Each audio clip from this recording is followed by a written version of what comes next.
in the den of iniquity. Vicinity no pretty, calamity fi hit we any moment. What a pity. Tomorrow never certain. What dwells behind the curtain? The face of evil smirking with that shifty eyes averting. It's not a steady bubble, could either pop or topple. Many will fall and stumble. Let the dozers gather rubble. From LA to Colorado, Guinea to Burkina Faso. Cannons could breach the towers and the troops will storm the castle.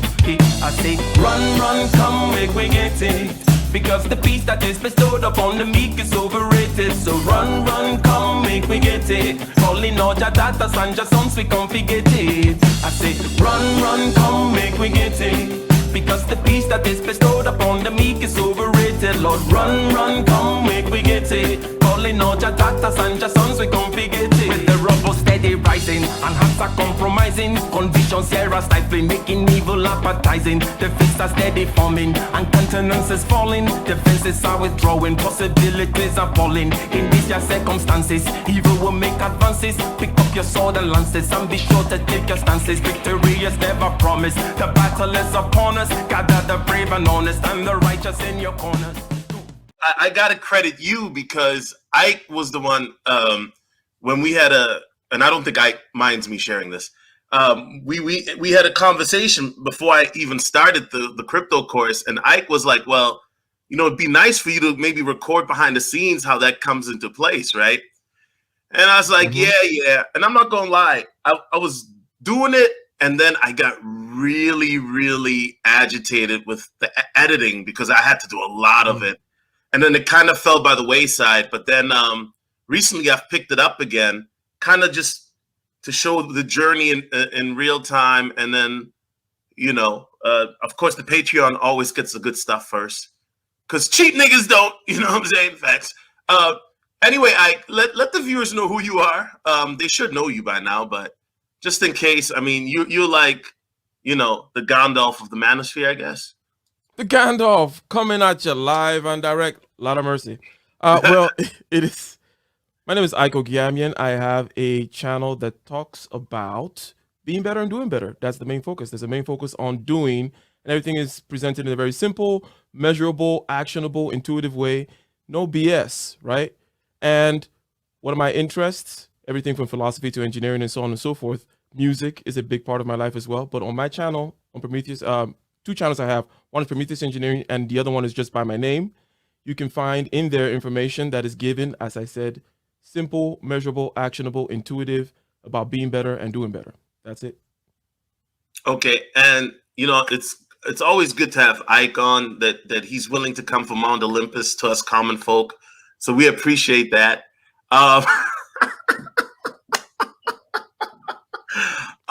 So today you ain't shit solo. Anyways, go ahead. I wanted to speak on abundance mindset, right?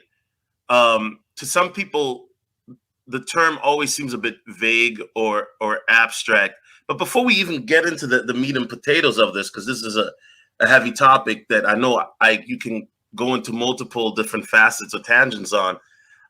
What is your definition of abundance mindset? How do you define it in your own terms? Okay, good. And I think that before I go there, maybe I should give another dimension of myself, right?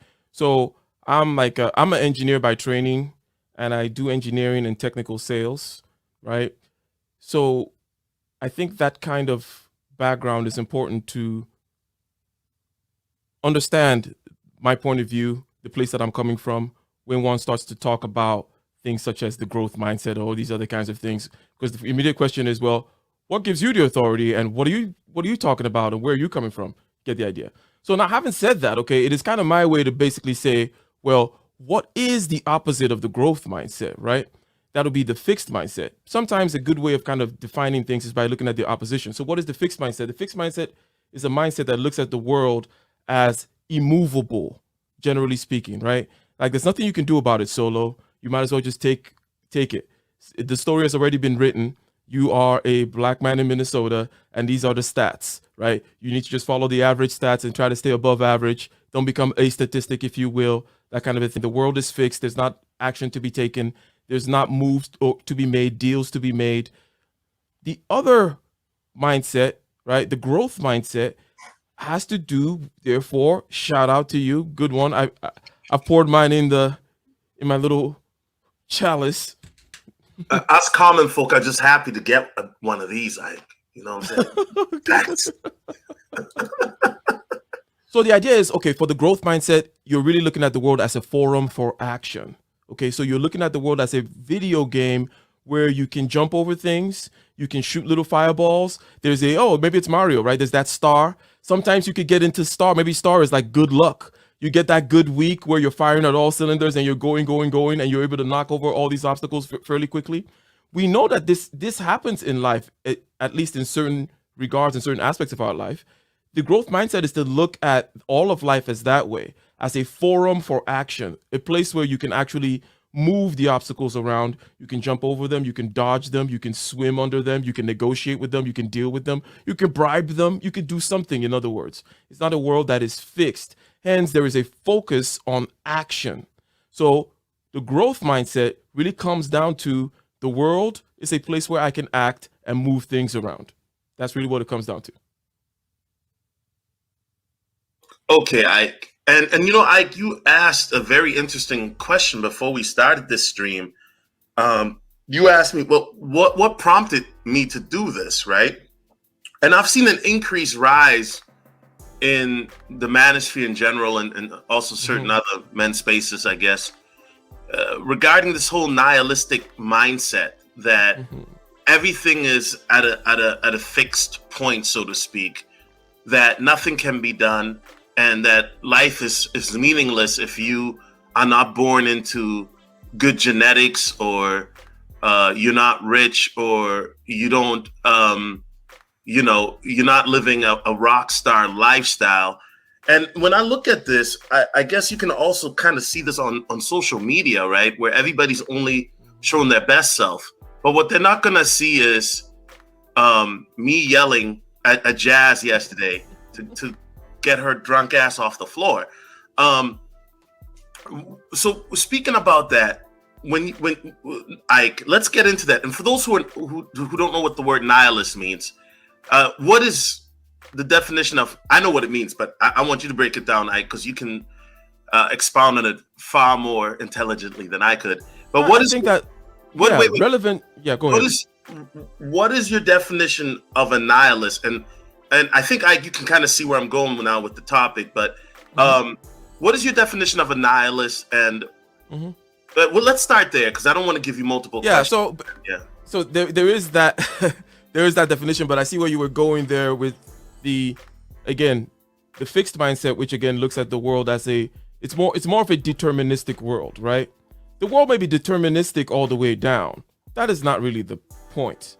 The point is, can I at least still make a move, right? So the fixed mindset that says, as you mentioned, if you're not born into a certain particular thing, if you don't have the 6 sixes, if you don't have, was it LMS, looks, money, status, those kinds of things, right? That is what that is about. So a nihilist, because that goes into a certain kind of nihilism. Nihilism is a certain kind of decision in the face of meaninglessness, right? In other words, you see that there's no meaning, there is no reason to do A or B. Things are a fait accompli. It's already done. It's already written.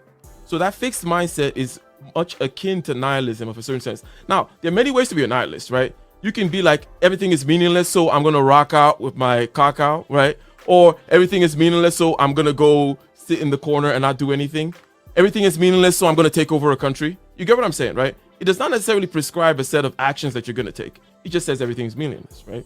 So, but within this, though, so I've defined the nihilist, and I've also mentioned that you were coming from a place of people saying that things are fixed, right? And the story is already written, and if you don't have, you cannot make a move. I think that competing against yourself from the past is the key there, and then I'll kind of let you react to whatever. I don't want to say too much, but I think I answered both half of your question. But competing against yourself from the past rather than looking at the external world, generally speaking, is key. Because if you notice, rather than say, hey, I'm a douchebag, I didn't go to my run or for my run yesterday. Hey, I'm a piece of whatever. I didn't complete my whatever task I need to do, or better, or whatever it may be, right? Because no, it's not like these people are offing themselves, right? And not to take the Well, topic of suicide. some are. Yeah, Right. but not to take this topic of suicide Right, lightly. right. But we're not talking about that group. Let's Right. put that aside. Let's talk about the people out there with a fixed mindset / nihilist of a certain sort, displaying certain kinds of behaviors. Let's ask them. Okay, you're here. Huh? I see you. You're even on some kind of a diet. Oh, you don't do silly things, generally speaking. You're actually cautious a little bit, huh? Oh, you're saving for your retirement. Okay. So I'm like, okay, while you're doing all this, why don't you just, rather than look to the external world and talk about how things are just so against your ability to make change, how about you look at your internal world? And we all know that it's full of places, leaking pipes, unkept promises to ourselves, projects that we haven't started, things we should have learned last year that we haven't gotten around to learning, action items we should have implemented weeks ago. It's like, that's what you should be looking at when it comes to competition and improvement, not competing against some theoretical outside. For example, if something external, right? Some external theoretical thing, some group, blah, blah, blah, blah. Anyways, but it's like if the Japanese were constantly comparing themselves against the Kenyans and a particular tribe of Kenyans from a particular hill somewhere that always win the long distance races, the Japanese are going to be very unhappy for a long time, right? They're not going to be beating these guys. The marathon game is sewn up, in other words.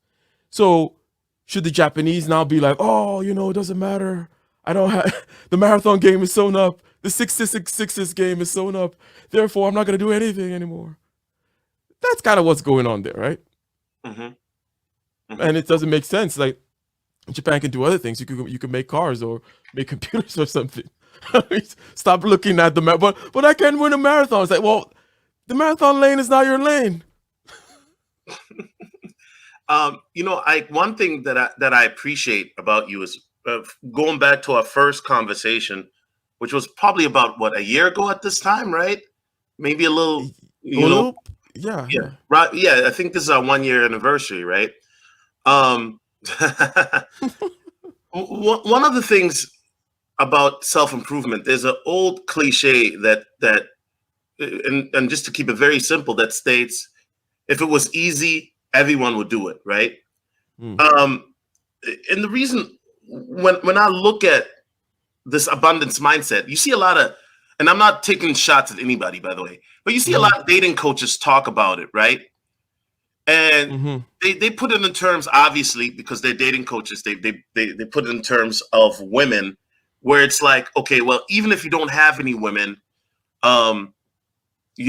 just in your mind, be abundant that you do have women. So I guess let's talk about the fundamentals first about attaining an abundance mindset, because one of the things that I've noticed, I've been hanging around more successful people, okay, and you start to notice patterns, right, Ike, with certain people that are in a what I like to call operate in a higher frequency or a higher vibration, right? And some of these patterns are, these people are ambitious, and they have a mindset that they totally believe in themselves. Even at times, if they may not believe in themselves, you will never know it because they're not going to show that publicly, right? So I guess, how does one develop a mindset if they come from a background where maybe they were raised in poverty, maybe they just didn't have things go their way? How does one develop that mindset to have an abundant mindset if you don't presently have said abundance? Does that make sense? Let's the thing is, because that is a big question, right? And That's what she said. Rather than go with some list of here's some things you can do, right? Let's try to do what I think is a prerequisite which is to understand the mechanics. In other words, try to communicate and convey the mechanics of the mindset that you're talking about and why it works. You started out with an example of like, even if you don't, you're talking about pickup artists or, dating coaches or whatever you may call them, and how they may say, even if you don't have, act like you have, that kind of a thing, right? So if one were to try to talk about the mechanics of that mindset, then it will cause the person, whomever receives it, whatever percentage of people listening to this that absorb it, right, and say, I understand it now. That is going to raise a certain, in other words, we're trying to push them towards a certain critical mass. There maybe is a mental block, a logical block, and also there's emotional blocks, right? So, but if we give them these mechanisms in a simple way by which something works, it might push the mental aspect. You're like, oh, now I clearly see it, right? It's not magic anymore. How did they do it? How are they doing these things that they're doing? Well, it is fairly simple again, in the sense that you simply have to have mastery in order to get things from the world. And mastery, by the way, is not just a question of skill. It is a question of not having the thing having control over your ego so much, right? So when you approach the lady, okay, the idea of having an abundance mindset is, and the reason why you should think as though there were 50 other ladies right behind her, is because when you think and when you're in this state of mind that suggests that, hey, there's just 50 other ladies behind you, doesn't matter what I say to you, or it doesn't matter what you say, right? Then the lady is not going to be in a position to attack your ego. And in that state is the state whereby people tend to give you things, whether it be a sale, or whether it be her number or IG, whatever it may be, or whatever you're trying to get. In that state, okay, let's stop and let's look at the opposite state, right? Because I mentioned earlier, opposition is a good way to kind of clarify certain things. What's the opposite state? The opposite state is you're nervous. There's only one. You're in a scarcity mindset, right? You're desperate. Okay. What does that look like? Are you laughing at that person's joke? The jokes of the comedian that's on stage and is nervous and shaking? Are you buying their products? Are you giving them your number? Right? So this is the mechanism by which it works. It is not a question of, oh, I have to act like I've mastered everything. It's divorcing your ego from the things that you're actually trying to attain. And then you'll be able to go in there. You'll be able to slide in there, that kind of vision. So does that kind of suffice as the initial phase of like, okay, the mechanism by which it works before we go into, okay, here's how you kind of work the program? Okay. I mean, any points on any questions about that part? And kind of like, when you hear, and I guess the reason I was using the dating coaches was because the whole abundance mindset is more of a fake it until you make it type deal, right? You see, fake it till you make it is a adjacent kind of applicable term that you could say. In other words, but it needs to be used with. I mean, you have to have some sense. You know where it applies. In other words, you're faking a state as though you already have something, but it's not necessarily faking the state, but faking may be a way of practicing it. Right? So let's say you visualize, right? You're a boxer, right? And you do practices. You make sure that you're landing nice, efficient blows and everything, and you're very effective with your targeting and so on and so forth. But you may also need to do, as you know, to go listen to Mike Tyson, go listen to all these people. You need to do mental practices, right? You need to do practices that have to do with visualization. So you might have to visualize knocking that person out. Now, when you visualize knocking the person out, you are putting yourself in a fake it till you make it state, okay? But it's as a way of being able to acclimate your body, right? Because it's gonna feel like something. You're gonna induce through your visualization reactions in your body, right? Because you can scare yourself with a thought, right? Right? Or you can scare yourself with with a movie. You get what I'm saying? We can affect heart rate, body temperature, muscle spasms, all kinds of things. You could get a heart attack because somebody showed you a picture of something, right? So you get the point. So by the visualization, you're inducing a state in your body that's kind of getting your body in the state of, what does it feel like to knock the person out? What does it feel like to land that kick? So it's like a way of training, because it's like software training. Yeah, the hardware hasn't kicked the person yet. You can say it's fake it till you make it, but no, it is more of it is, you're mimicking a state that you haven't gotten to yet. But in order to get to the state, you kind of have to mimic it. It's kind of a catch-22. You got to mimic the state to get to the state. Okay. And I totally get what you're saying. And I do think that there is a lot of validity towards the whole fake it if you make it, right? But I guess with some guys who it might be an execution issue, right? And that is probably another topic. The reason why I brought Nihilus to begin with, Ike, is because as I was telling you behind the scenes, I've noticed a lot of that, as I mentioned, come into fruition in the manosphere. And to me, when I hear those type of talking points, there seems to be a lot of, oh, the world is burning and there's no hope, and a lot of scarcity, which is the opposite, as you mentioned, to abundance, right? And so, yeah, we can give you the typical, like you mentioned, Ike, a step-by-step thing, but the reality is that to completely change your mindset, right, from scarcity to abundance, in my opinion, for most people, it doesn't happen overnight. I mean, you would agree with that, right? But the reality is, when you look at that, and this is why I brought up the successful people. I know for a fact, you're not going to hang around a negative guy for too long if every time he comes this, interesting, it costs too much to get into this club, or I don't. Right, Ike, do you get where I'm coming from on that? Because you were talking about those habits, right? Mm-hmm. The habits that they have, and then we're gonna, because what is gonna end up happening is those habits are gonna appear as we talk, right?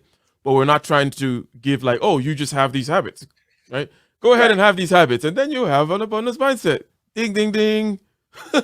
5 things successful people do. It's like, come on, that's not the point. You got to work your way from the ground up there sometimes, right? Okay. So the negativity thing, because these thoughts, okay, we know that the brain takes a lot of energy, right? In terms of the usage of energy of our system, right? Yeah, that's correct. A pretty significant amount for a pink piece of meat up here, right?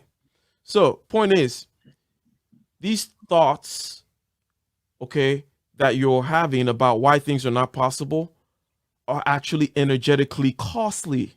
It's like imagine you're in a video game again, and you're in Mario Brothers, and you're generating more blocks, fireballs, and boulders and little turtles coming at you than are necessary. It's like there's life already with its energetic blocks, and the fact that there's gravity and you have to walk around, you got to be healthy, you got to breathe in this, that, the other, sleep, so on and so forth. You're creating other energy impediments for yourself, thresholds that you have to overcome. You literally, and the reason why I'm talking in energy stuff, because it's literal, and also because I'm trying to de-psychologize it rather than talk about, well, the psychology, it's a bad thought. And it's like, no, well, why is it bad? It's because it is a block towards certain outcomes that you want. And it's an energetic block. Like, it actually takes energy to overcome it. That's why when you put it there, it is less like you're putting obstacles in front of yourself. That's what that negative thing is. Because if, again, you're practicing the ways in which, and this will be the next step, I presume, because we've said, okay, this mindset of scarcity looks at the world as a world where things cannot be moved. The mindset of abundance looks at the world as a world where you can take action and move things. Okay, maybe you can't slash the mountain down with with the palm of your hand, right? But I can run and to the side of it and maybe find a burrow and go across it, something like that, right? So now there is a question of how do the bad vibes arise and how do they hinder you? The bad vibes are represented by that person, like you said, who's negative, right? And by that person, it's also you. If you allow yourself to be negative, right? How does it come about, right? You're going to feel it somehow, some way. It's going to arise in you. You're going to be reacting to something and you're going to want to notice it. You're going to want to notice whenever you react negatively to any kind of a thing and you see that it is just it's like this trigger, literally got pulled. Some energy now is getting spent that need not be spent, and that's actually blocking you from doing the real-time critical thinking which you need to do in order to play Mario Brothers. Because you see, the thing about looking at the world like Mario Brothers, and which is the growth mindset analogy that I like to use, then you gotta have some real time. You gotta be watching the board, right? You got the screen. You gotta be watching what's going on, moving, jumping, ducking, grabbing this, doing that, shooting fireballs, whatever it may be, right? Hence, the whole idea of critical thinking becomes important when you look at the world as a place where you can actually make moves and so on and so forth. But whenever that feeling comes up, you got to watch it. But let's say it has happened. How does it block you actively from doing something? So it takes away focus from things that you should be focusing on, right? In terms of actually using mental energy. It will do such things as increase your heart rate and also make your breath shallower. And that's the last thing you want when things get is Falcon Black still around? When things get dicey, the last thing you want is get all shallow breath and all kinds of whatever. No, that's when you want to be calm. That's when you want breath to be deep. You want to be keen. You want to be right there. So you have a problem, okay? Rather than focus, keen, how do we do this? It's a Mario Brothers game after all. You go into a shutdown mode, right? Where it is the fear, the negativity, it's just blocked. You're no longer in real time perceiving the real world. It is a replay, after all, of past thoughts and so on and so forth. And then heart rate going up, breath getting shallow. You're not even present, right? That's the road to death. Okay. Yeah. You gotta have that breathing control. No matter how much small space you have for your lungs or whatever, you gotta know how to work that lung system. Why? Because it's kind of the biggest kind of organ right there in the torso. And guess what? The torso is where a lot of feelings go on. Okay. You don't get angry in your pinky toe or your small finger, right? Do you feel pissed off in your thumb? That's a real question, Solo. I mean, unless you think you're Frieza in Dragon Ball Z. You're like, oh, you're gonna do the Gallic gun like Vegeta does this, right? Okay. Yeah. Unless you're about to hit him with a Gallic gun real quick, then you're not getting angry in your finger. There are things that happen in the chest. The things that happen in the stomach, sinking sensation maybe, or heart palpitations, feels like someone ripped my heart out of my chest, blah, blah, blah. In other words, you feel a lot of emotions in your torso, okay? Hence, you should be paying attention to your torso. So how do we go from abundance mindset to pay attention to your torso? We said abundance mindset is a mindset of looking at the world as a forum for action. How you need to, a place where you can play Mario Brothers. It's Mario Brothers. It's not just some kind of fixed story. And we say that in order to do that, first you have to compete with yourself from the past. So you got to look at things and improvements as worthwhile. And then that action is kind of primary. And we say that, well, how does the fixed mindset kind of possess you? Okay. It possesses you through feelings and blah, blah, blah, blah. And they attack you at the torso. That's where the spirit grabs a hold of you. And you got to pay attention to the cardiovascular system, the constricting of certain things, and always you want to expand out, right? You want to make sure that system is balanced, spine straight, all that kind of stuff. It's very vital. The meat vehicle is very vital to a lot of these things that people may just think are just purely cerebral and so on and so forth. And that's why I said I'm not going to give you a list, right? Oh, here's a list of things that you can do. It's like, Yeah. no, the list will come out afterwards, after you understand that, hey, it really is about looking at action first, and it's really about not falling into a bad side of nihilism, and then it's about watching your reactions, the reactions and of the scarcity and fear and so on and so forth. I find it interesting that you bring up breathing, because you and I, we talked about that in a year ago, right? And one of the things that we talked about was meditation, right? And I mentioned in the stream how when I meditate consistently, how it's been, it's a beautiful effect for me, right? And one thing about meditation is that it truly allows me to be a self introspective in the moment, in real time, right? And it's kind of like the more you meditate, as you probably have experienced as well, the more you're able to focus on the present, right? Being in the now instead of always being in the past or in the future, which most people are either in one or the other, right? Now, the reason I bring this up is because you bring up breathing. So one of the things that when I meditate is,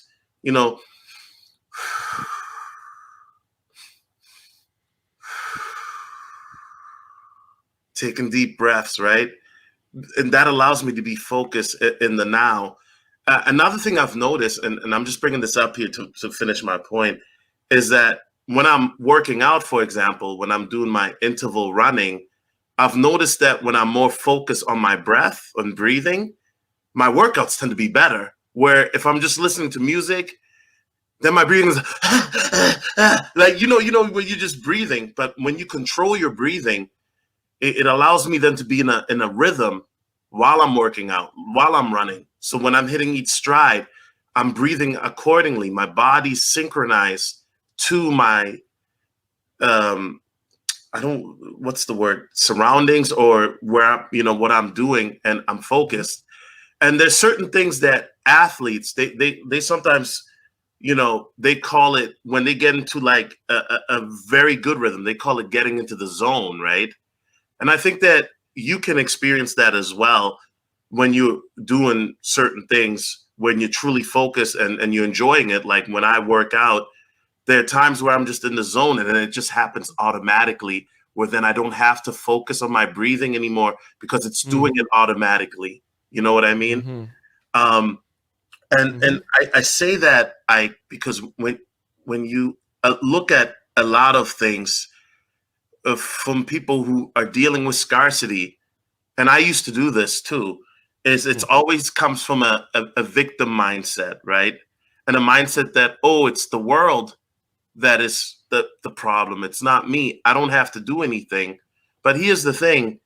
If I keep eating junk food and expect to lose weight, how am I going to lose weight if I'm eating McDonald's every day? That's not realistic, So what I'm saying, Ike, is with scarcity mindset, and as you mentioned with ego, I noticed that there are a lot of men, and I have to bring this up, who have cognitive dissonance because they're letting their ego get in the way of really being introspective with themselves to a very honest point, where they're able to really break certain things down, And so when I look at this, I think that a lot of people, they don't even realize their negative emotion, because they then start to use that cognitive dissonance to rationalize it, where they're always the victim. And we are in the era of everybody wants to be outrage, right? Fake outrage. Oh, Bill Cosby got out of jail.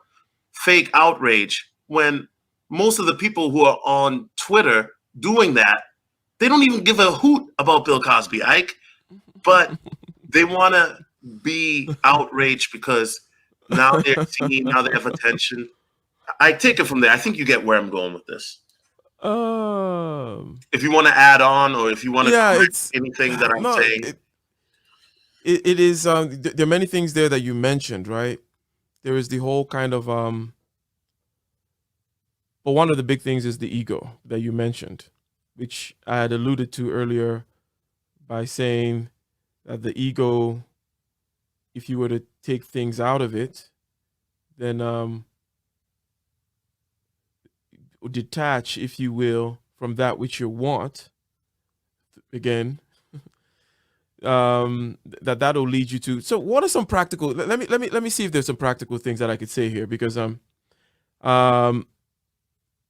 one thing to add is these habits that we've been talking about as a result of these mechanisms that work, right? Whereby if you look at the world as a place for action and you look at action as primary and you do take action, you actually end up having the results, right? To prove it's on. And then there's a fake it till you make it aspect, because yes, you do have to start acting right now, right?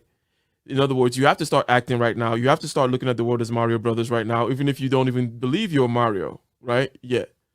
You just got to start doing it right now, and then it'll become true. So what to do about that in terms of, because I already mentioned before, I said kind of competing, when it comes to competition, you should be competing with your future self, right? Yourself from the past, right? And doing all those kinds of comparisons. The other thing is to say yes, and for obvious reasons, because what the saying yes forces you to do is to look at the world as a place where action can be taken, right? Whether you know how to do it right now or not doesn't really matter, okay? 100% I can tell you that even in my business recently, and as often is the case, because you got to expand sometimes, you go into things that you've never done before, but you say yes, right? You say yes to the client, right? And what did I have to do? I had to go and learn some basics about some particular kind of HVAC system for growing operations, like, for hydroponic growing operations, right, in Canada. So it's like looking at this guy, looking at the saying yes. Therefore, it's like, okay, now it becomes a problem, because it becomes a puzzle. You got to do something, right?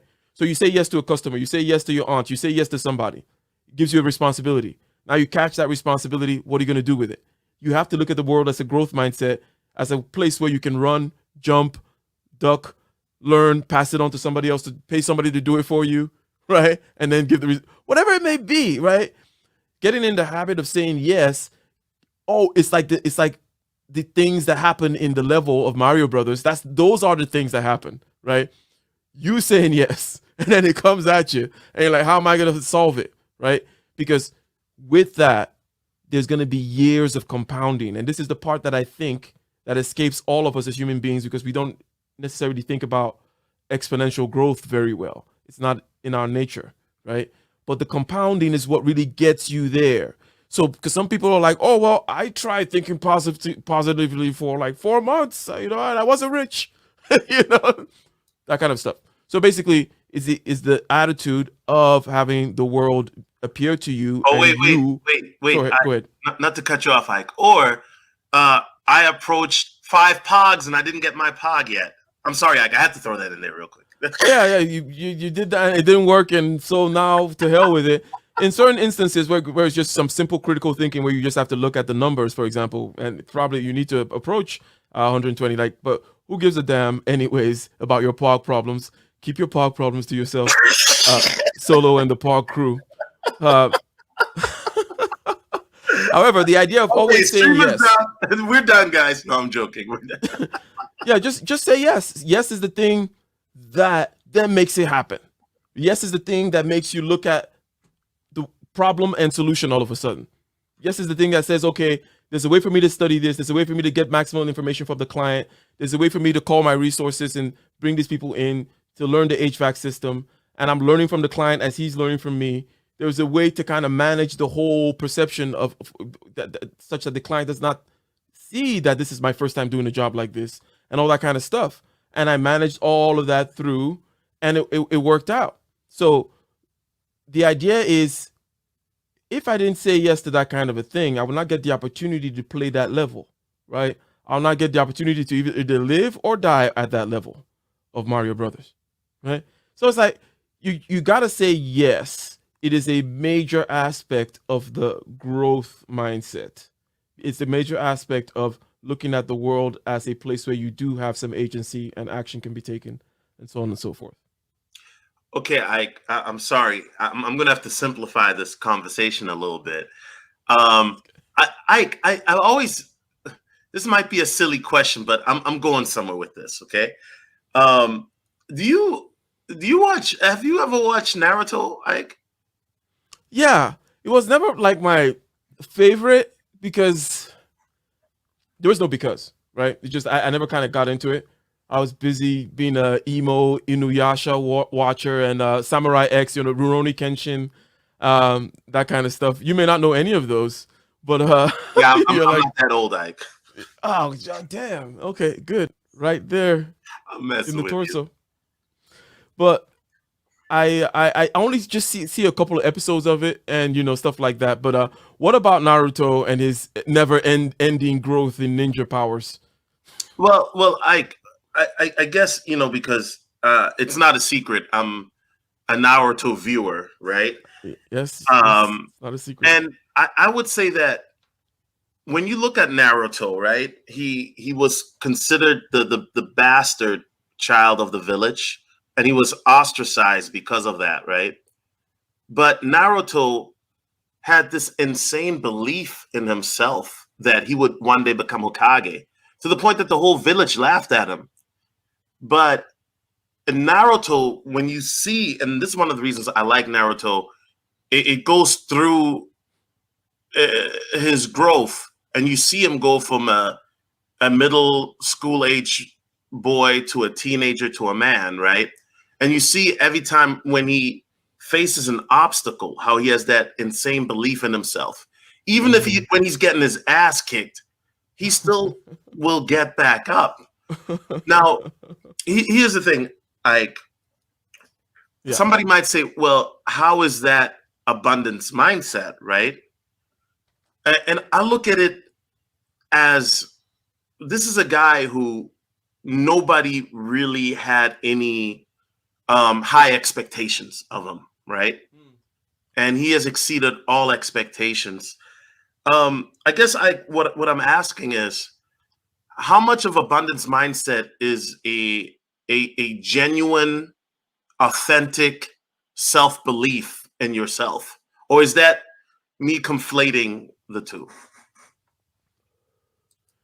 So that's a very good question, but one way to kind of put it is like, okay, I've been using this analogy so far. If you are person in world A, and how you look at world A is that you can't move anything and you can't go anywhere, right? Oh, I Or you're a person. just to let you know, Ike, if it sounds like gunshots, it's not. It's fireworks. Just don't worry about me, Ike. But if you hear All me right. now, then you know what's up. But no, it's just fireworks. Just wanting to let these white folks here, they like to do that. So Or my bad, Ike. Go ahead. no problem. If you're a person in world B, which I described, where it's like a video game and you can do things, which world, in which world do you have more confidence? The world where I'm the master of my own ship.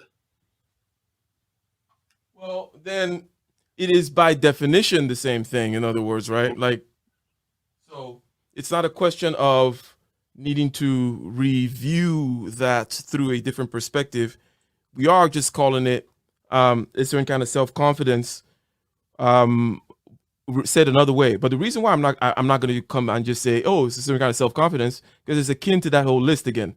What does it mean to just come and tell somebody that what they should do is be self-confident? What that doesn't do anything for anybody, right? Right. Agreed. It doesn't. Yeah, it doesn't work. It doesn't work. So sometimes, as I said, there's this kind of a action potential or some kind of a push you got to give people on two ends of things. One is the emotional end, and the other is on the mental end. And so far, we're doing the mental end by just kind of painting the picture, so that rather than think of it as self-confidence, you just think of it like, oh, it's that video game mentality where things can be moved. I can jump. I have a say. Mario has a say. The world in Mario Brothers has a lot of say too, right? But Mario has a say. I can still try. I mean, I keep dying at this stage of this, but I could try something, right? So that is the core thing there. And then when you say yes, which is now just a behavior thing to try, right? Rather than be saying the no, it's gonna force you into a certain kind of a situation. Okay, that's where the rubber he meets the road, right? So, and that forcing you into the situation will form habits, and then now these habits will lead you along because a habit is just kind of like a little layer, a foundation for you to stand on, and then you stand on top of that, and then you form better habits, and you keep building up, right? In other words, you're outsourcing certain kinds of behavioral patterns to the automatic system. I got good habits means I wake up at a certain time and I always eat the right things. I always go to the gym. I don't have to think about it. I don't spend energy, right, having to think about these things. So in the same way, you can develop these patterns such as competing with yourself from the past and always saying yes. For example, action is always primary, a third aspect which just flows directly out of our definition of the growth mindset as a world as a forum for action, right? So action flows out of that too. And these things develop habits, and these habits will then help you. They're like building blocks. That's how you go from Super Saiyan 1 to Super Saiyan 2, Super Saiyan 3, right? Because you gotta like solidify the boom, and then now you're breathing. You don't even have to meditate on your breathing. Your breathing mode is like done. Now you're like in mental blah blah blah. This. Yeah, I love it. I love it. Ike is the only one that I can do a live stream with, and I'm not gonna be shouting. You know what I'm saying? So kudos to you. When you look at this abundance mindset, right? A lot of people like to use that in the form of getting women or getting rich, right? Or making a lot of money, right? But I think that also, it's not as easy as, okay, well, I have an abundance mindset. I'm going to be rich tomorrow, right? I mean, I believe that our words have a lot of power. We can manifest and speak certain things into existence, right? And on the flip end, you can do that too by negatively sabotaging yourself, and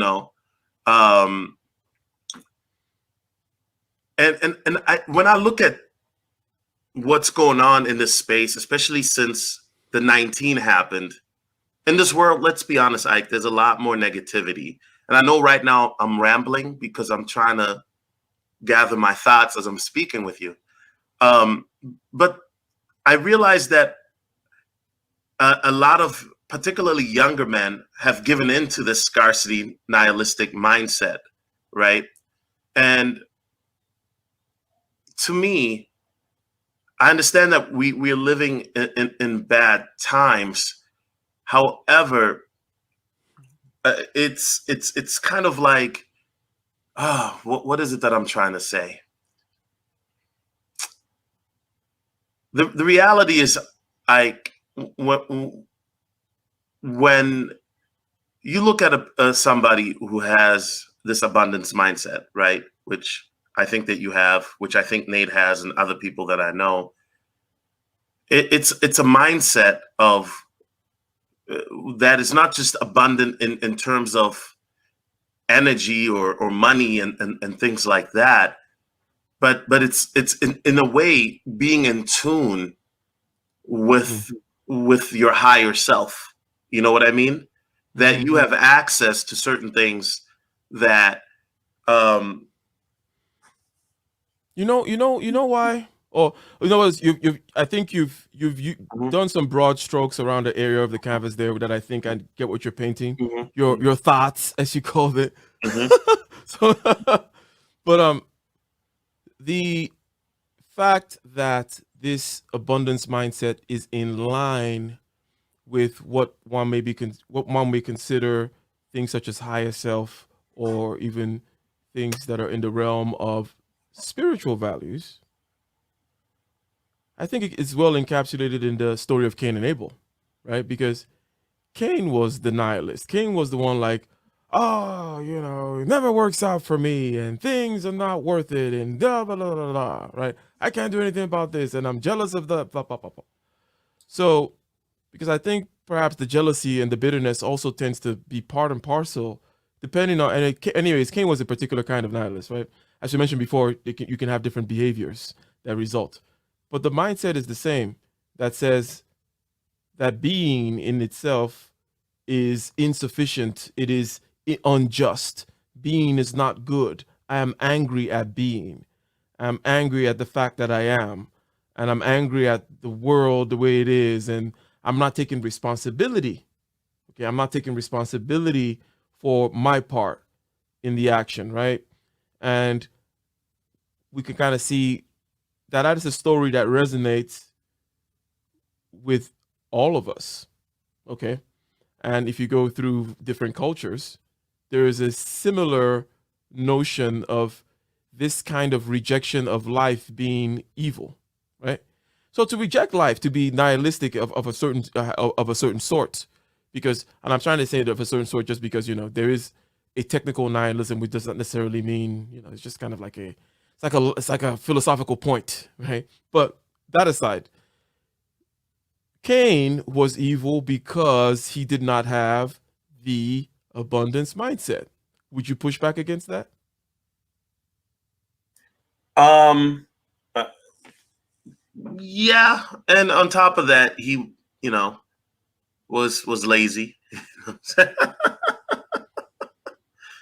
Yeah, so lazy, not having the abundance mindset, being resentful, and so on and so forth. So Yeah, I agree what with would be the opposite? Like if we were to look at being as worthwhile, right?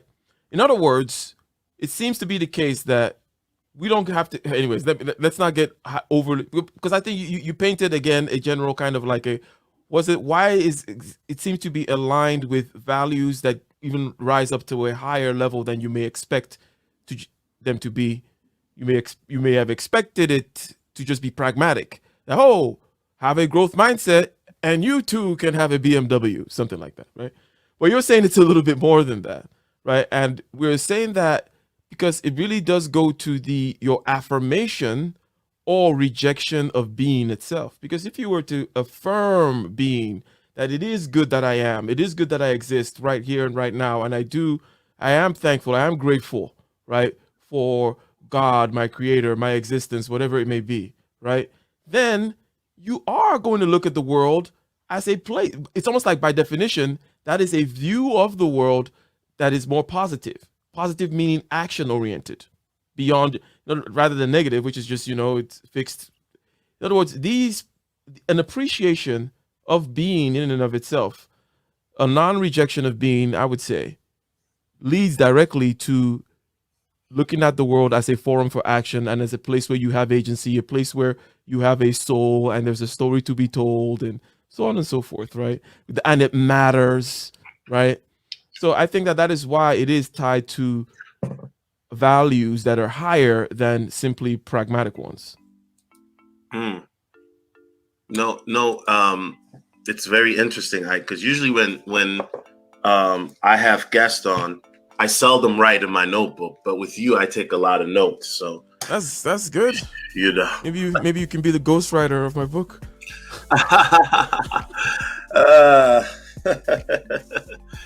Oh boy, that reminds me. There's a book I'm supposed to be working on, but we'll see. We'll see. I look at what you said about the whole breathing thing. So, for example, a nihilist would say, well, it's all about looks, money, and status, right? I can't do anything about my face. This is the face that God gave me. So even if I get skinny, I'm still not gonna get women, right? When people look at abundance mindset, let's bring it back to the woman aspect here. To me, that's kind of entry level. You know what I'm saying? Meaning that if I don't have any, I can't even get a girlfriend, but I want to have 3 women in my life. To me that seems kind of okay, and I'm not judging, but it seems kind of like it always gets abundance mindset. People always compare it to the quantity, not always necessarily the quality. You get what I'm saying? Ike? Yeah, and that's You can why have I three completely. women, but they're not gonna be baddies. And don't tell me 3 threes equal a 9. Okay, I'm not buying that. But is there? Do you get what I'm saying? Is it? Can abundance also be okay? And I'm using women as an example. That you have a quality woman compared to a quantity of women, where the quantity of women may be lower quality, or is it to you, is abundance just about the fact that you do just have the option of women, even if it's not necessarily the women that you want? So, and if you noticed, I have not given any quantitative markers with regards to abundance mindset, right? Because one says abundance, and one may think that we're going to immediately start counting things and say many things. Now, we said many things in one particular regard, but we used it as a way of putting us in a mindset. So when I said many things, I said, imagine there's like 50 other women behind her, right? Such that your ego is not prone to be attacked by the rejection or whatever it may be. And this is true whether you're trying to close a deal or whether it's a woman you're talking about, or whether it be your finances or a job or any particular task. You need to face the task without ego in order to be clear about it, because ego tends to shade your sensory perception and your ability to critically think in real time quite a bit. Okay, so it's not about the quantity, it is about that state of mind where you are best primed for action, right? That's so hence I'm not going to be tempted, okay, into even giving any quantitative, like, oh, you're going to have more stuff. The only thing I'm going to say is something I already said before, which is that there's going to be compounding effects, right? So they're going to be compounding effects. And at that point, it does get quantitative. You do accumulate a certain kind of wisdom. You do accumulate a certain kind of a set of obstacles that you've overcome, such that you've now built sweat equity and all other kinds of equity, such that you have something to show for it. Because equity is about ownership, and you built the sweat equity as a result of having your abundance mindset over time. But really, what it's about is, are you action minded, and do you therefore look at the world as a place where your action has effect or not? Now, a way of getting in there, or the reason why, and a best mode of being there is if you are not hung up by evil spirits, like the spirit of scarcity, the spirit of I can't do this, the spirit of no one in my family has ever done this before, the spirit of but I'm a lame loser and my dad used to beat me as a kid.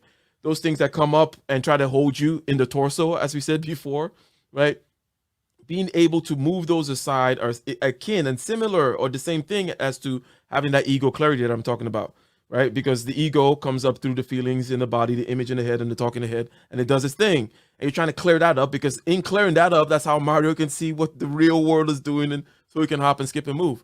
So that's why these things are tied to each other, and it really is not about a number. However, right, the teaser is, yes, I'm not going to sit and tell you that, oh, this thing does not have any actual utilitarian or outside there in the world benefits, some pragmatic ends, for sure. We said it's more than pragmatic, right? So of course, the accumulation, the compounding of the effects is going to be such that you're going to amass things, whatever it is you're trying to amass in your life, right? That will happen as a side effect, for sure. And you know, I'm glad you brought that up, because you know, if you look at it in sales, right? Me coming from my pharmaceuticals background, and by the way, alternative medicine. No, I'm not talking about street. Every time I say alternative medicine, people say, "Wait, Solo, were you a drug dealer?" Well, a legal one, okay. And yeah, we sold a lot of those blue pills. Um, but the reality is that, and the reason I bring up the sales is because obviously, you know that if you work in a system where you're rated on your metrics, right, or you work as a commission based salesman, right, you want to get as many sales as possible, right? But sometimes one big sale is better than having 10 small ones, in my opinion. You know what I'm saying? Because that one big one, you might be able to go on vacation because of it. Where the 10 smaller ones, you still might not meet your metrics, even though you got 10 sales, right? Depending on a lot of companies, like a lot of deals, right? Like let's say if I look at the revenue coming into Prometheus Engineering in like a 2-year or 1 year or 18-month span, right? We can take the big number, but then usually there's a spike of this one big project that comes close to even being 25 or 30% of your revenue for a whole year was for one big project, right? That kind of a thing. And then there's a steady stream of other kinds of projects. So as they say, quantity has a quality all of its own.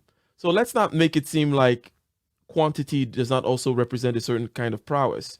Quantity is also great as well, but quality is also great as well. But the truth is, it's not about either of those things, because it really isn't about whatever it is that you're getting in the world, which, by the way, if we were to stay with the story of Cain and Abel, that stuff is not yours anyways, and you sacrifice and you give it up and you are thankful to being itself, right, for giving you the privilege of amassing those things, right? But really, it's not about that.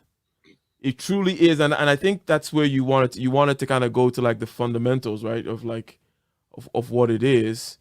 Unless I'm the one that wanted to do that and I'm not putting it on you. But at the fundamental level, really, it is about that gratitude for being and seeing in real time the blessing that it is. That naturally is going to lead you to take more meaning to things and therefore want to participate, see your agency, and so on and so forth. That really what it's all about. That's really the beginning and the end of it. Okay, as a result of doing thusly, you will get all kinds of other things. Seek ye first. Go on, Solo. What are the rest of it? You don't. You're telling me you don't know this line? Wait, seek ye first the kingdom of heaven, and all things shall be added unto you. Is that what you? Yeah. So that's basically what I'm saying. It's like, okay, all the rest, all that stuff. Yeah, of course it'll come. But the main thing is this, and then the rest are just gonna come.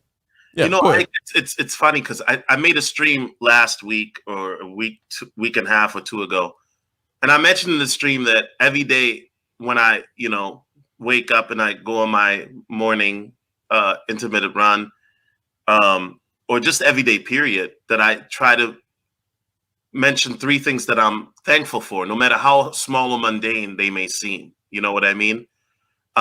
Just to be appreciative of those little things, because too often, this is where scarcity comes in. We look at what we lack or don't have or what we want, and then that's where people become resentful, envious, jealous. That's where people's egos come in, right? Because I had to think a moment ago, and I was like, I'm very blessed in my life. Yeah, I might not be a crypto millionaire yet, but that's coming. That's coming. But I'm blessed because here's the thing: I have a good group of friends who encourage me, and I'm having conversations with people such as yourself, Ike, that I wouldn't have had 5 or 10 years ago, right?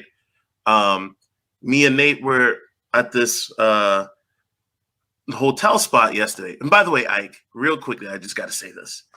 Yo, when you go to these like rich white people restaurant, their service is small as hell, but the prices are too high. God, no, nah, man, like nah. But I think that sometimes we forget about that. Hold on, we got Xanadol's Clutch in the building with the first donation. He says, "Salute to you, Ike. But how do you fight the spirit of having to see your image fixed to poverty and crime while you don't have any cover from your own because you don't mimic criminal culture? That's my daily battle." Tom. Does make sense to you what he's asking? Yeah. So the thing is, there are layers, and partially this is my doing, right? Because I like to look at things in layers, right? But also there are layers to his question inherently, I think, because there is the spiritual battle, which is it's in and of itself has things that are particular to it that could be, so that's one thing, right? And then the spiritual battle of a particular sort now, of a ethnic reputation type sort, right? So that's the particular principality and power that we're going after. And then there is the social dynamics involved of, well, I'm not getting cover from my own because I don't. Okay, so you see, like the three things kind of hovering here. So let me at least address a couple of them. The first one is with regards to the actual fight. Okay, the fight as it presents itself to your consciousness, because we're talking about mindset and we're talking about a subjective point of view, right? That one, fortunately or unfortunately, is always the same. In other words, the fight is going to come at you on your head and your torso. Okay. What do I mean by that? Well, basically, it means that it is going to be those things that change your physical states, right? And the more, okay, that they have the capacity to change your physical state, okay, the more the physical state will be changed. However, you do have control on 2 points in this. The first is the control of the attack itself. In the sim, you're outraged, you're moved to a particular thing, you are demoralized because of a particular image that you saw, something like that, and you feel it in the gut, you feel it in the heart, you feel it in the chest, you feel it in the back of your ear, your skin is getting hot. All that stuff that happens in the physiology or physiognomy or whatever, right? There is that aspect, and how to take control of that and also be equanimous. Think yoga, think breathing, think meditation, right? We get that. In other words, the physical kind of martial arts that you have to do to fight your body and its reactions. And then there is the other side, whereby you can depopulate your ego bag of certain targets, right? Because this ethnic reputation is a target because it's a part of your identity, and it's in your ego bag, your identity bag. Now, if you have a way, and there is a way, of doing an inventory of your ego bag, your identity bag, and so on and so forth, and begin to decouple yourself from certain aspects, you're never going to get rid of your ego bag or its contents, right? You can only realign them, reshape them. It's like matter can never be created or destroyed or whatever. You can realign them and reshape them. You can make them lean, right? You can't you have your ego attached to everything. It's one extreme, right? Your ego is attached to the color of your car and the fact that it's got leather seats and the fact that you're this and you were the first to graduate, whatever, and you were the first to ever learn to spell cat. If your ego is attached to everything, that's a problem, man. You're barely gonna be able to function. So you get the idea. The idea is kind of a quantitative reduction on the things that your ego, and the degree to which your ego is attached to particular. So in this case, it would be that ethnic reputation thing. So if that is simultaneously reduced on one side, and also on the other side, when you're actually having the reaction, the urge to scratch the itch that says, hey, this ego thing has been attacked, let me do something. There's also the mastery of self in that moment as well. So those two arts are what I would recommend, or that's kind of how I go about it. Okay, thank you, Ike. And salute to Red Sings the Blues. He says, donation, Ike and Solo, going hard tomorrow with interviews. Awesome. Yeah, I don't know, Ike, if you caught last night's Ratchet interview with Jasmine. Your interview, you did an interview? Yeah, I did an interview. Well, it wasn't last night. Technically, it was like at 4 a.m. this morning. Oh, I didn't catch that one. Okay, thank God. That's what you saw at the beginning clip. It ended kind of ratchet. Shout out to Dr. Thunder. He says, my brothers, Solo TV and Ike are plunging into the depths of the soul in order to,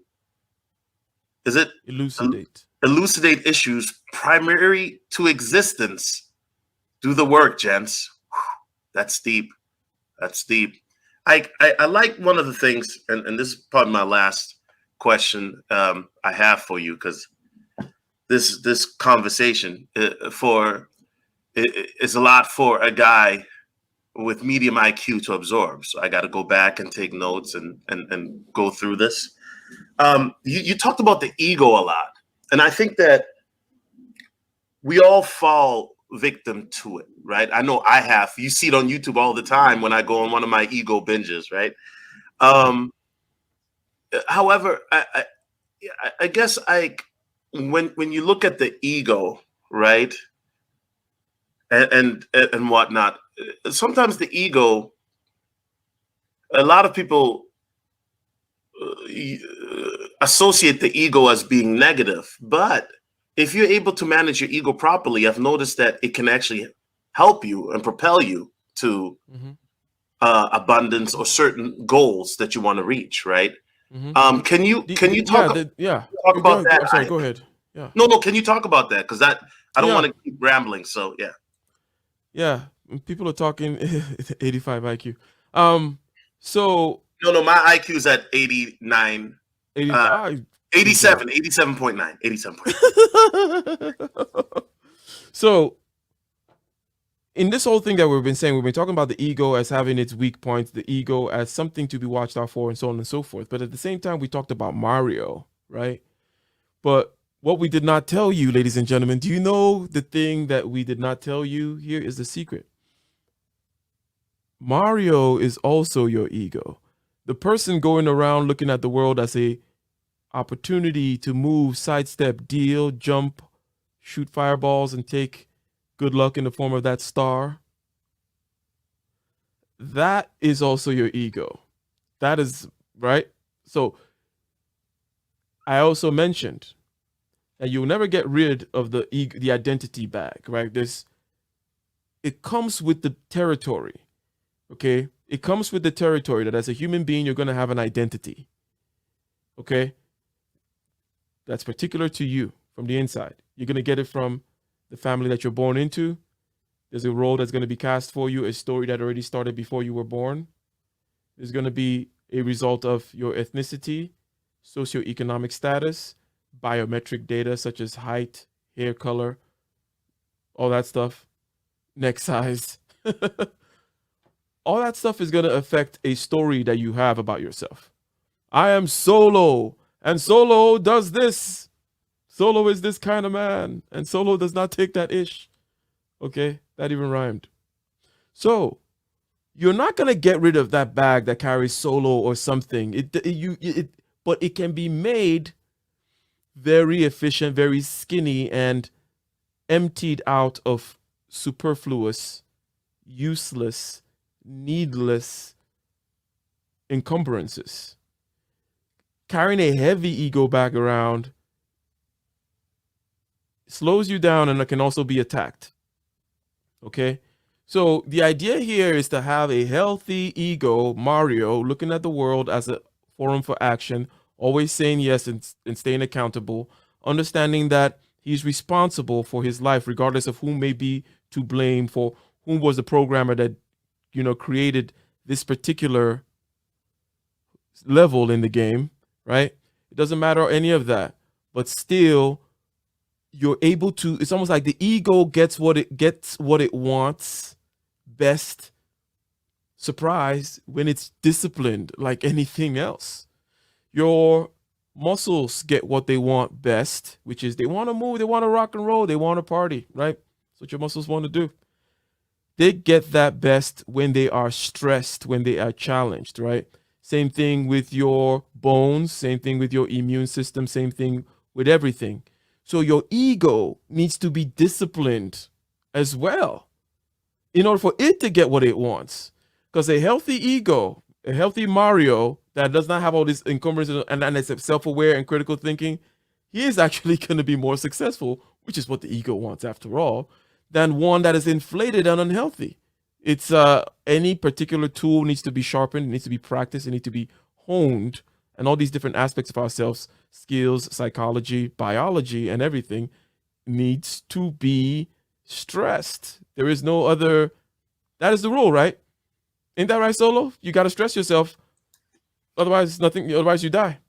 Yeah, I was stretching last night when I got hit by jazz. But yeah, definitely. No, and I totally agree with you. And I do want to move to another topic because here. But before I move on to this topic, which is a little bit unrelated, but I want to touch on this with you because me and you, we've talked about this topic a lot, and this is a topic that we always talk on the phone about. But is there anything else that you wanted to talk about regarding abundance that we didn't touch on, or a question or anything that you wanted to go over real quick before we move on to the next topic for the last segment of the show? No, I think we covered it all. I mean, I think that generosity is something else that perhaps we didn't focus on, but it's part of the abundance mindset as well, right? That's the last thing I would just have to say, because I mentioned competing against with yourself from the past, right? And also we mentioned action oriented, right? And then generosity is something we did not necessarily mention, even though we mentioned always say yes, always have that kind of a going out there and saying stuff, right? Because generosity is that thing that makes it such that you practice. It's a form of exercise. When you give stuff away, it no longer has power on you, right? So if you're like so attached to this cup, for example, and this cup is so integral to your ego bag, to your identity bag, what you want to try to do is you want to try to give this cup away and fight the feelings again in your torso that this particular spirit, the spirit of the cup that has possessed you, okay, it's going to attack you. And then you're going to use that as a way of lifting weights, as a way of like, I'm going to fight through this. No, cup, you're not going to make my breathing shallow. You're not going to make me act a fool. You're not going to make me leave from my presence in terms of my present state of mind and awareness, concentration, so on and so forth. So you give that $20 away, give that cup away, give that whatever the hell it is away, so that it is not a master over you. And that is still part of the way of being in the best mode, suited to operating as a lean, mean Mario or Luigi, whoever your favorite character is in that video game, right? Cooper, is that his name? The boss? Yeah, Bowser. Bowser Cooper. Yeah, facts. That's you. Yeah, it makes sense. I want to reel for the last 10 minutes of the show here. I met you in LA last year around this time, September of 2020, right? And we spoke about crypto, which I wasn't very contributive to the conversation. But now fast forward, like almost a year later, right? When you and I spoke, I remember very well, the Bitcoin was at about 11,000, around that area, right? Mm-hmm. Now, last time I checked, hold on, let me look at my livecoinwatch.com. Mm-hmm. Bitcoin is at $35,380. So Ethereum has been doing a better recovery lately than Bitcoin. What is Ethereum right now? Do you? Ethereum is at $2,326.02, and obviously with Ethereum, the London fork is happening right now as we speak, where Ethereum is moving from proof of work to proof of state, right? So that means that the Ethereum supply, there's not going to be any new Ethereum mined, and so it's going to create a scarcity of Ethereum, therefore driving the price up, right, and whatnot. Now, fast forward, right? When we first spoke about crypto, you were just kind of getting into it. But now, almost a year later from our conversation, what are your thoughts right now on cryptocurrency? And by the way, let me publicly apologize to you again. You told me about Dogecoin, and I looked at you like you were crazy. I was like, no, it is crazy. Why should it go up? But it did. But the thing is, I knew, I guessed at that time, I made an estimate based on some, basic technical analysis that I kind of see out there. And I was like, I think Dogecoin is going to pump. I only made like 300%. Like I didn't make the maximum out of it, but I tripled my money real quick. And I came out and it worked out. Yeah. And so I need you to tell me, like, what's the next Doge, man? Let me. Oh, well, you know what? Let me answer your question about, because you had already asked one question about my thoughts since the last conversation. Yeah, of course. See, that's how I get carried away. Yeah, go ahead. You mentioned that. Yeah, I was just getting into it, and I was just getting into what exactly the blockchain is? What problem does it solve vis-a-vis money? What is money? And what is the problem of money? And why do we have these intermediaries? What problem do they represent? And what is the deal with the central banks, which is an internal story of, intertwined with everything. But since then, I have more coins, right? I've made some crazy gains such that I now have those diamond hands that people talk about in terms of Bitcoin and Ethereum. I made ungodly profits in Bitcoin and Ethereum last year. Nothing crazy, right? But just, in other words, I came in right at March of 2020, right? We know the market crashed, right? The market went all the way down. Now, I've been watching Bitcoin for a while. I've been watching Bitcoin since Andreas Antonopoulos showed up in the Joe Rogan podcast for the first time, right? So back then, before anybody knew anything about Bitcoin, when it was like, I don't know, $7 or something. So I've been watching it, but I didn't go in. I had other things to worry about. I'm not, in certain regards, I'm not the first jumper in, right? So it did its thing, and then it came back down, and then I was watching, and then March 2020, boom, dropped down, okay? Bitcoin went to like the $6,000 level even. And then Ethereum was pretty low. That's when I started buying, okay? I started buying, and I bought and sold and dollar cost averaged and flipped in all kinds of stuff all the way up to the, I didn't do all my sell. I didn't do any bulk of my selling at the peak, like at 60,000, but I made more than enough, and I still have more than enough in there, such that I got the diamond hands right now that I think that I'm playing with a lot of house money right now, right? So I'm going to ride it out, and I think that in a year and a half or so, what I mean is within 18 months, okay, we're gonna get to another peak. We may not get there, or maybe it'll be a different story. Okay, maybe be the beginning of a bear market. I get it, right? But to say that, and then also to say that I have more coins. Go ahead. I hate to cut you off because I just hate to cut you off, and I know you find it annoying. So let me ask you this real quick: Do you think do you think that we're still in a bull market, and this is just a bear trap, or do you think we're in a bear market? What are your thoughts? Because there's been a lot of sideways action for the last 3 months. So, where do you think? So the thing about it is, when it comes to technical analysis, you see some that say that could tell you one way, and the other things that could tell you that it's going another way. My overall bet, right? Because that's a good indication of belief. Like Jordan Peterson says, it's like, I act as if God exists, like belief, show me your actions. That's a real thing about, the whole thought, belief, whatever. I can talk about what I believe all day, but I'm betting on that it's going to rise up again. It's going to peak again before we stabilize into the actual bear market. So I'm betting in that direction. Same thing for the altcoins. I'd mentioned that I've gathered some more because I had Bitcoin, Ethereum. I did the Doge thing as well, but now I got Cardano, I got Tezos, I got what's the name of that? Atom by Cosmos. That's a good pickup. The DeFi is definitely, in my opinion, you can't go wrong with DeFi because you can stake it and make money in a real bear that way. But continue. I got Ren BTC today.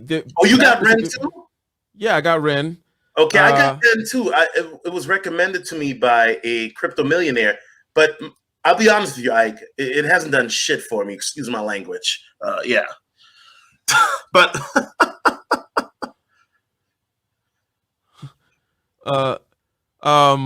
so I see Dollar Will in the chat. That's shout out to Dollar Will. Shout out to Dollar Will. Yeah. So the thing about what I've learned along the way, okay? The first part was me just saying, look, I've been lucky. And here's one thing also that is very fundamental to when people ask you, what would you do? Or what should I do? Right? It 100% depends on your history. When did you come into the market?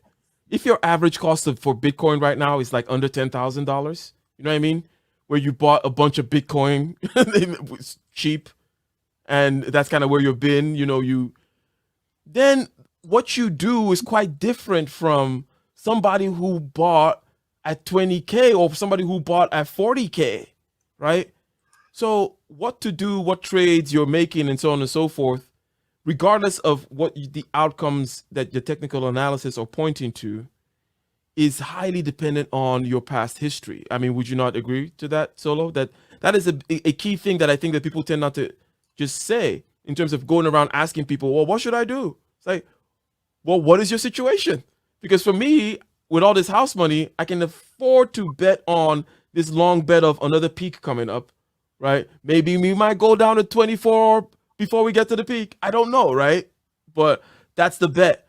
But it's because I got a lot of house money in there.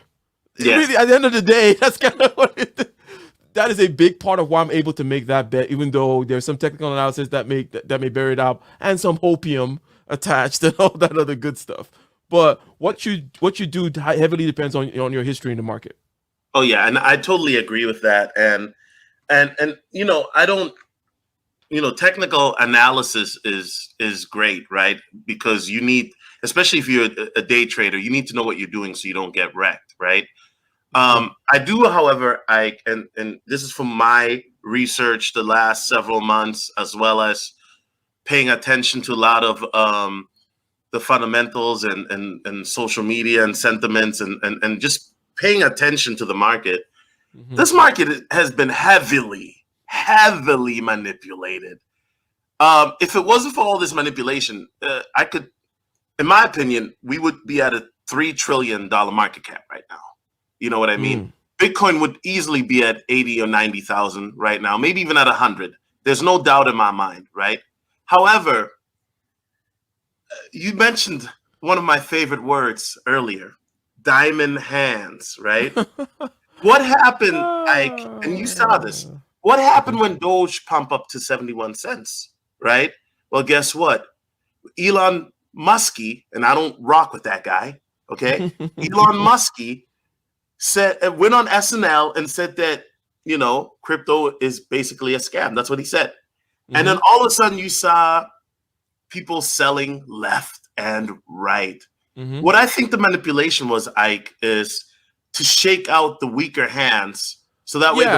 Yeah, at least it is an indication, right? It is a worthwhile index as to, one could argue, well, how many people saw him, how many people take him seriously, so on and so forth. But it did happen, right? A trigger effect. And you can kind of look at the quantities of people and the quantities of the sale in order to perhaps gauge the people whom are in for it for a certain, because we want to gauge the diamond handlers. And that whole thing about diamond hand is part of it is the difference between investing and doing movement type stuff. Now, I'm not a big movement guy, but I watched the thing, made some money out of the thing. I don't got no beef with the thing. I think that the principles make sense. I'm somewhat of a libertarian myself when it comes to my economic / political leanings. And it's like, I'm kind of down with the whole crypto crowd. But it is not a good substitute for good market analysis, fundamental analysis and technical analysis. And to a great extent, certain kinds of technical analysis in a market that is like this are still the main thing.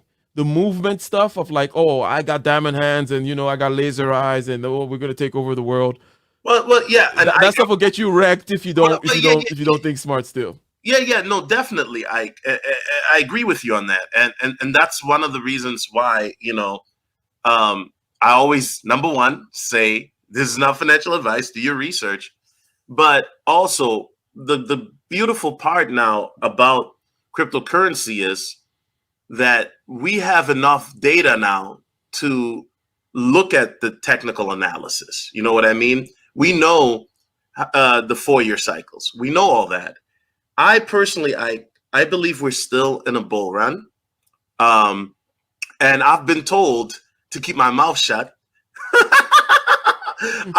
Listen, guys, I've been told by certain entities to keep my mouth shut. Oh, sure. Oh, you got the inside. You got the inside scoop. You went up in the spaceship. They took you up in the spaceship to the 7th cloud. They put it down and say, hey, Solo, it's gonna be like this. You can't tell anybody though, right?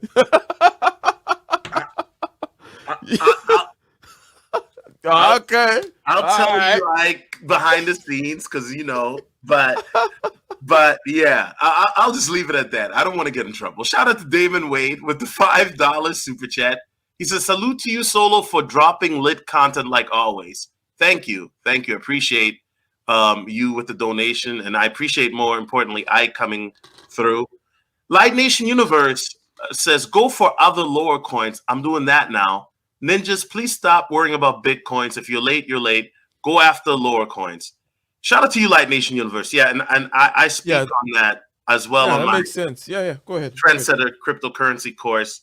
I speak about the volatility, the risk of altcoins, because we do know 90% of altcoins won't be around 3 to 5 years from now, right, Ike? But somehow your Dogecoin made Now it's my Dogecoin. you know. I think that regardless, there's been a lot of FUD, right? FUD is fear, uncertainty, doubt, negative news. But there's also been a lot of positive news in the crypto space regarding adoption. Look at El Salvador, for example, right? They have basically said that we accept Bitcoin now. And I think that they gave everybody $30 worth, if I'm not mistaken, to kind of fiddle around with it to see how it works, right? Robert Kiyosaki, Ike, and I uploaded a video yesterday. I don't know if you saw it or not.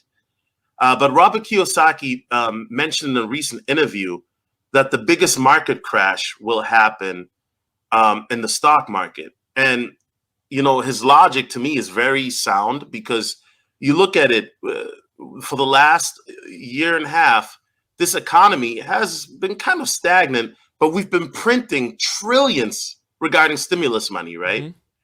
Do you think, because I know you're a stock guy originally before you went to crypto, do you think that what Kiyosaki said is fear mongering, or do you think he has merit that, this is going to be like 2008 all over again because of the last year and a half of what we've been dealing with, this 19? And obviously I'm saying 19 because YouTube likes to censor words or demonetize for that word. Okay.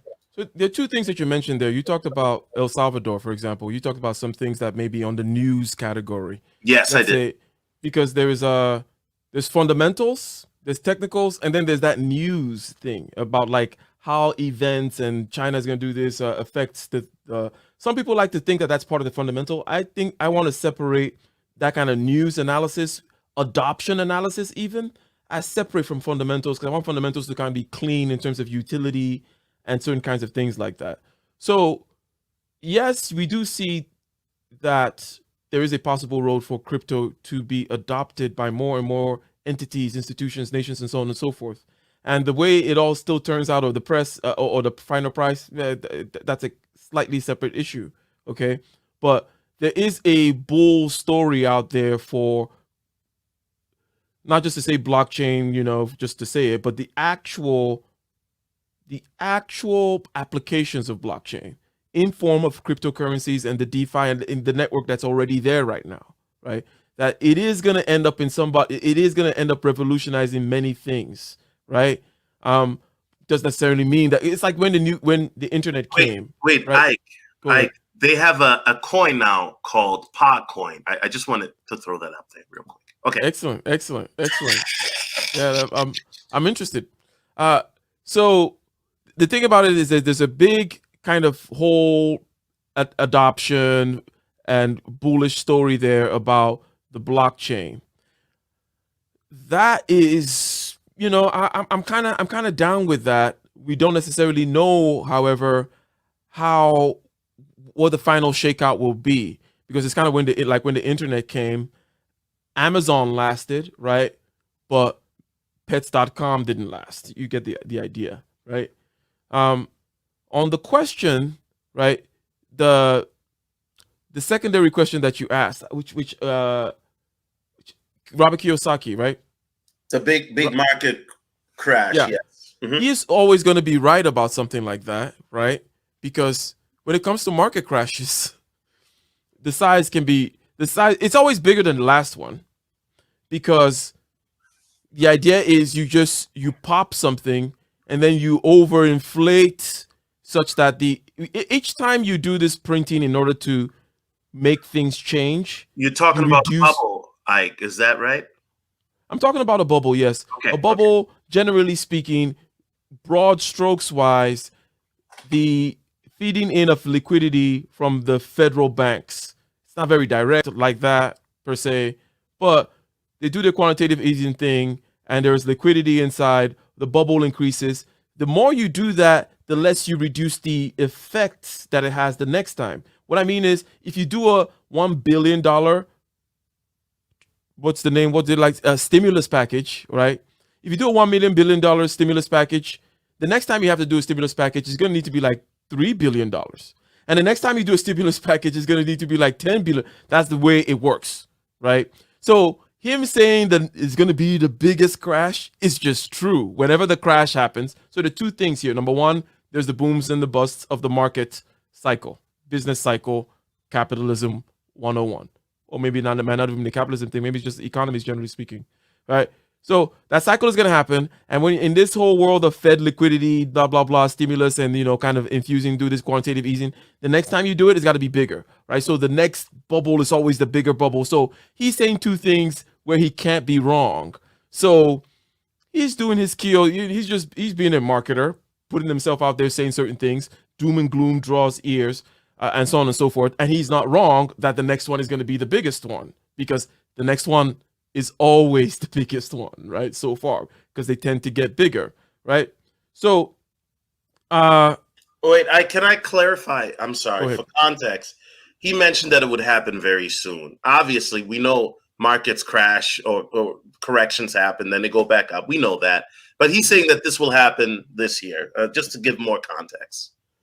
He said that that's kind of part of his thing to say that kind of stuff. It's like Peter Thiel? No, not Peter Thiel. Peter Schiff. You know Peter Schiff, the gold guy? Yeah. I'm familiar with Peter Schiff. Okay. I've seen some of his work. Yes, sir. Peter Schiff is gonna crash, it's all going to hell guy too. And he's also correct. Yaba Kiyosaki could be correct in terms of his timeline, but typically I'm not sure so maybe he said within a year, right? That's what he's saying? Yeah. Okay. So it could be correct. It's not a bad guess. Because one could even argue that we're right in the middle of it with all this pumping of, with all this stuff. The amount of money when we were told, I forget the numbers now, right? But we printed a ridiculous. It's like the percentage of, I don't know, we were like all the money that's ever existed, like 60% of it was printed in 2020. Some kind of crazy number like that. I don't know what the exact numbers are. I thought last time I checked it was 33%, but it could have gone up. Obviously, no. If it's because I don't know the numbers, but okay. that whole thing is ridiculous, and you could be saying that we are in that crash right now already. So it's like saying, some particular event that's going to market by some stocks, blah blah blah. I think he's right. I think he's right. So but I think, again, though, at the end of the day, to be honest, I think it's just a marketing thing. He's out there saying something that is true. He has a brand for it, just like Peter Schiff has a brand for it. There's nothing wrong with what they're saying, but when you put a timeline to it and all that stuff, like you got some secret knowledge, that's John McAfee type stuff, May he rest. May he rest in peace. He was a hero of some of us rugged libertarian crazy types, but I guess yeah. So Ike, going back to something you said previously, for the long term you are bullish, it sounds like. Yes, for the long term I'm bullish. Yeah, it's like saying I'm bullish the internet, but I'm not. I don't know what particular. I'm less sure, so more speculative about both short-term technical analysis and also the particulars of what will last over time and what the landscape will look like over time. Well, I think next time I'm seeing you in Cali, me and you, we're gonna have a great conversation about cryptocurrency. I can guarantee it. It's and you'll be like, this solo guy. Yeah, cool. We'll have an Irish coffee and discuss it. Oh yes, off of gold cups. Whatever you prefer, sir. You know.